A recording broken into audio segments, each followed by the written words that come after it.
Bonjour les amis, très heureux de vous retrouver dans cette série pour la maîtrise de Microsoft Access. Nous sommes dans la troisième leçon. Dans cette leçon, nous allons voir les tables sous Microsoft Access. Donc dans cette leçon, nous allons voir comment créer une table, comment afficher une table sous le mode création ou bien en mode feuille. Nous allons voir les clés primaires, comment définir une clé primaire, comment paramétrer les propriétés des champs, etc. Donc c'est une leçon très importante du fait que les tables sont l'élément central de toute base de données. Donc, comme vous le savez, les tables sont les principaux objets de toute base de données. Leur but est de stocker les informations. Donc, ce qu'il faut retenir pour une table, c'est qu'il possède deux modes d'affichage. Le mode feuille et le mode création. Nous allons d'abord commencer par le mode feuille. Je lance Access, j'ouvre ma base de données. Par exemple, je vais dans la table des clients, donc il s'ouvre en mode feuille. Ce mode, il ressemble à une feuille d'Excel. Donc vous pouvez naviguer soit avec les touches de direction ou bien avec les touches Tab. Je peux même retourner en arrière en appuyant sur Shift, Tab, comme ça. Pour basculer aussi entre les enregistrements, j'ai une barre d'état où je peux, par exemple, descendre. Je peux aller directement avec ce bouton-là, je peux aller directement vers le dernier enregistrement. Si je veux ajouter un nouvel enregistrement, j'appuie sur ce symbole-là, comme ça. Vous pouvez aussi vous placer avec le curseur, donc ça rappelle exactement une feuille d'Excel. Pour basculer entre le mode feuille et le mode création, j'ai la barre d'état ici, donc comme ça, voilà. Je peux aussi changer le mode d'affichage à travers le ruban ici sur affichage. Je peux aussi faire un clic droit sur l'entête de la table pour basculer entre les deux modes. La même chose ici dans la table de navigation. Ici, je peux basculer entre les deux modes. Donc, il y a plusieurs possibilités pour faire la même chose. Pour les champs, je peux les ajuster rien qu'en plaçant le curseur entre les deux cellules et double-clic. Voilà. Donc, dans l'affichage feuille, j'ai les entêtes des colonnes qu'on les appelle les champs. Alors que les lignes sur Microsoft Access, on les appelle les champs. Donc, dans cette table, il y a 17 champs. Pour le deuxième mode d'enregistrement, je peux aller vers mode création. Donc, rappelons que la différence entre les deux modes d'affichage, c'est que le mode d'affichage feuille, il sert à entrer les données, alors que le mode création, il sert à paramétrer, à créer les tables. Donc, par exemple, ici, j'ai les entêtes ou bien les champs. J'ai le champ client, identifiant client, le nom de la compagnie, l'adresse 1, adresse 2, la ville, etc. Donc voilà. Et dans la deuxième colonne, j'ai les types de données. C'est-à-dire que lorsque je définis un champ, je dois indiquer à Microsoft Access quel type de données je veux stocker dans ce champ. Pourquoi? Parce que pour manipuler les données, Access offre un certain nombre de fonctionnalités en fonction du type. Par exemple, pour le type numérique, vous pouvez stocker les données chiffrées pour leur appliquer, par exemple, des calculs mathématiques, pour des comparaisons, etc.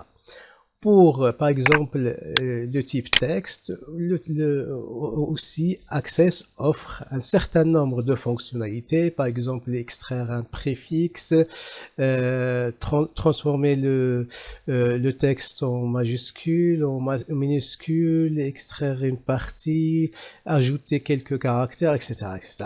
Donc, la définition du type est très importante pour développer une application sous Microsoft Access. Maintenant, essayons de parler de tous les types qui existent sous Microsoft Access. Donc, si on appuie sur la liste déroulante pour voir tous les types disponibles sous Microsoft Access, nous pouvons avoir le type texte. Le type texte, c'est un type qui peut héberger les données alphanumériques, c'est-à-dire comme par exemple un nom, un titre, etc. Et donc il peut stocker jusqu'à 255 caractères. Ensuite, nous avons le texte long. Ça, c'est pour les commentaires, par exemple, pour un texte long. Donc, il peut stocker une grande quantité de données jusqu'à 1 giga. Donc, mais les contrôles pour afficher un texte long sont limités à 64 000 premiers caractères. Nous avons ensuite les numériques, c'est-à-dire les nombres des données, par exemple 1, 2, 3, 4, etc. Il peut stocker jusqu'à 16 octets. Nous avons les grands nombres. Les grands nombres, ce sont des numéros très grands qu'on peut utiliser par exemple dans des statistiques ou bien dans des opérations scientifiques. Nous avons le deuxième, par exemple le type suivant, c'est date et heure. Donc là aussi vous pouvez choisir ce type parce que Access va vous permettre par exemple de calculer les intervalles, de calculer les jours, de calculer les heures, etc., etc. Donc vous pouvez extraire par exemple le mois de la date de la date. Vous pouvez extraire par exemple le jour de la semaine, etc. Nous avons par exemple la date étendue. C'est un autre format de date avec des secondes et des millisecondes. Nous avons aussi le type monétaire pour, par exemple, stocker les prix. Mais vous pouvez le faire aussi en utilisant, par exemple, le format numérique. Vous avez aussi le type boolean, ce qu'on appelle, qui repose sur une opération logique, oui ou non. Par exemple, est-ce qu'il est abonné ou non? Est-ce qu'il est payé ou non? Etc. Nous avons l'objet OLE. Les objets OLE sont des fichiers incorporés dans votre table de données, par exemple des images, des fichiers PDF, des fichiers Word. Mais la plupart des experts en Microsoft Access préfèrent, par exemple, stocker ce type de fichier dans un dossier séparé et d'utiliser un lien hypertexte pour pointer vers ces fichiers mieux que d'encombrer votre base de données avec des fichiers externes qui peuvent gêner le fonctionnement et la rapidité de votre base de données. Nous avons aussi le type lien hypertexte, comme vous le connaissez. C'est un lien qui permet de pointer vers une adresse Internet. Nous avons une pièce jointe, c'est un fichier aussi que vous pouvez incorporer dans votre table. Nous avons le type calculé. Qu'est-ce que c'est que le type calculé? Nous allons donner un exemple. Par exemple, vous voulez calculer le prix à partir d'un prix unitaire et une quantité. Mais pour une bonne conception de votre table de données, il vaut mieux éviter les champs calculés. Parce que pour actualiser votre base de données ou bien faire des modifications, ça peut poser des problèmes. Mais nous allons quand même donner un exemple de champ calculé. Par exemple, je vais aller faire commande. Nous avons par exemple quantité, le prix unitaire. Nous pouvons ajouter un autre champ. Nous allons l'appeler champ calculé. Ici, je suis dans le mode feuille. La même opération, je peux la faire en mode création. Donc, c'est à vous de choisir. Donc, j'ai le type, le prix total, par exemple, prix total, par exemple, total, pardon. Donc, j'ai un champ calculé. Donc, directement, il y a un assistant qui s'ouvre. Il va me demander quel type d'opération j'entends utiliser et quelle opération. Donc, je désire par exemple multiplier le prix unitaire. Je double-clique. Je fais l'astérisque pour dire que j'ai choisi l'opération multiplication. Je multiplie par la quantité, donc je double-clique, voilà, donc je fais OK, automatiquement il est calculé. Donc je vais dans donc je dois d'abord sauvegarder, je vais dans le mode feuille pour voir le résultat. Vous voyez que il y a un nouveau champ qui s'ouvre avec le calcul de quantité multipliée par prix unitaire. La même opération, vous pouvez la faire avec un champ calculé.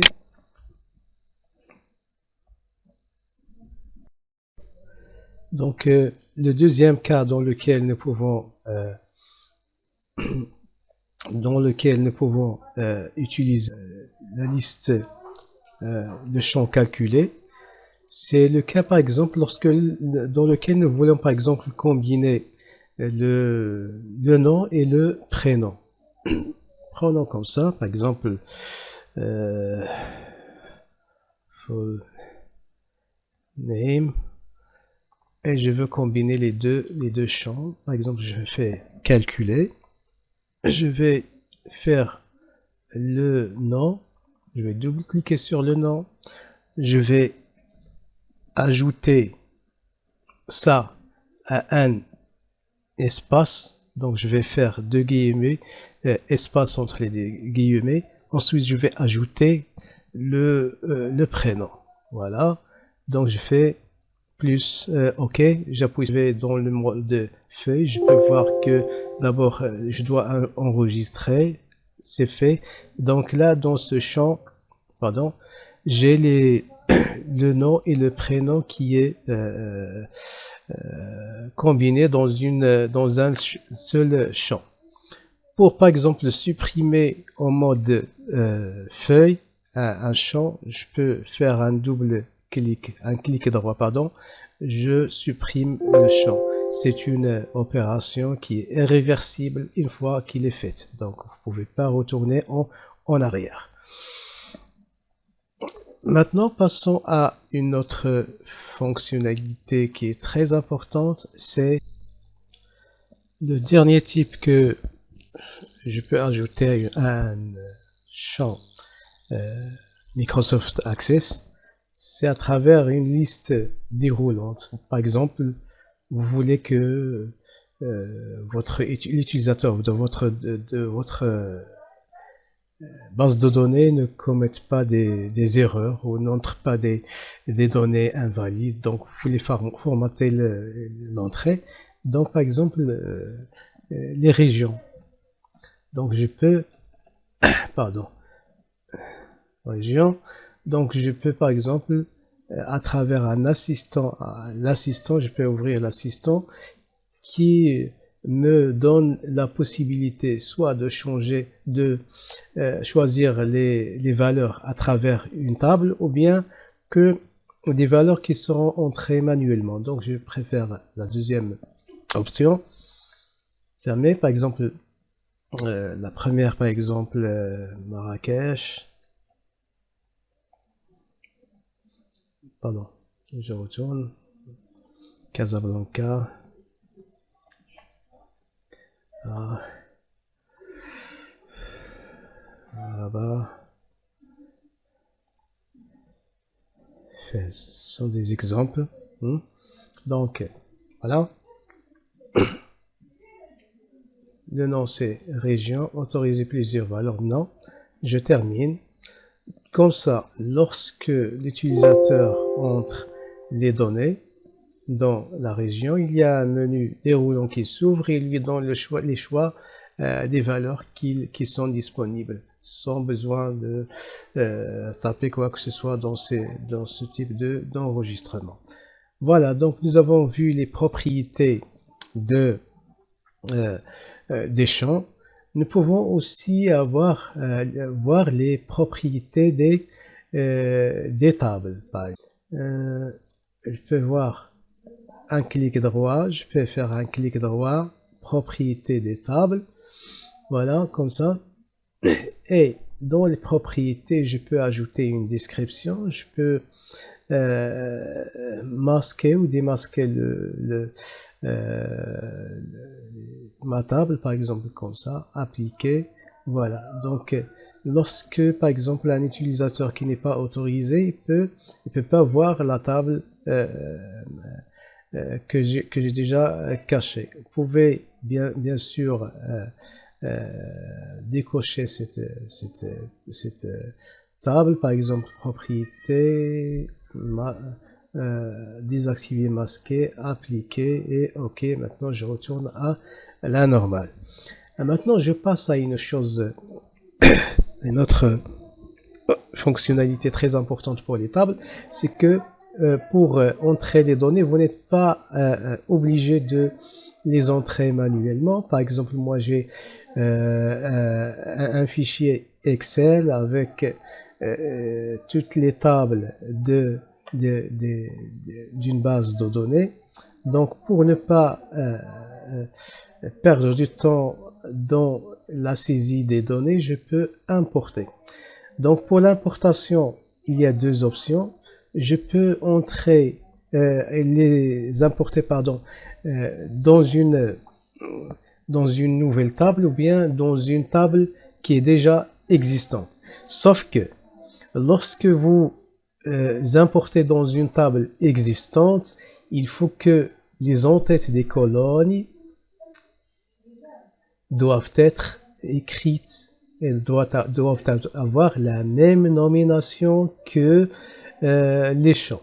Donc, sinon, nous pouvons finir par des erreurs. La même chose pour les types de données. Par exemple, ici, nous avons des données numériques. Il faut avoir dans la colonne ID client des données numériques.